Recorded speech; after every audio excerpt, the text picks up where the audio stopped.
centering a pot.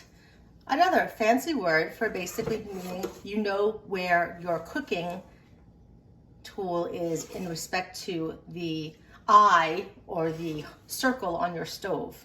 Now, with gas and with certain electric stoves, there's usually something that's raised, so it's a little bit easier.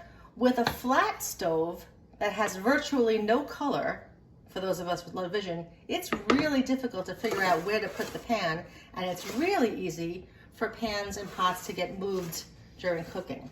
So here is a quick trick to show you how to center your pot or pan and maintain its position as you cook. Again, we are not working on a stove that is on. Totally cold, totally safe. All is good, just practicing. For this stove, because it's so dark, I have actually used a rubber band on the handle of my pan. And this rubber band I keep it on all the time. I wash it with it on, it's no big deal.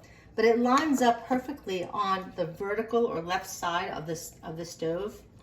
And that way I know right away where this handle should be. So it's at the, 9 o'clock position, and the rubber band is lined up with the edge of the stove. And then for the front part, I use a handy dandy wooden spoon because that's pretty easy to find too.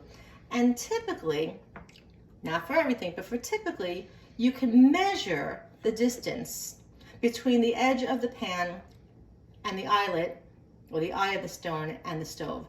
And that way, you've got your XY coordinate here of how to center your pan. So that if it should get moved, be very careful when you retrieve it because the handle could get hot if you had it on. But retrieving it and getting it back into position is easy. We're lining up the handle with the rubber band, and then I'm using my wooden spoon.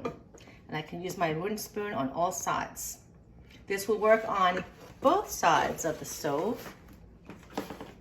And again, it's always great to practice these things on a cold stove. And if you're using the same stove, eventually you'll have a pretty good measure of it using these tools. Centering a pan.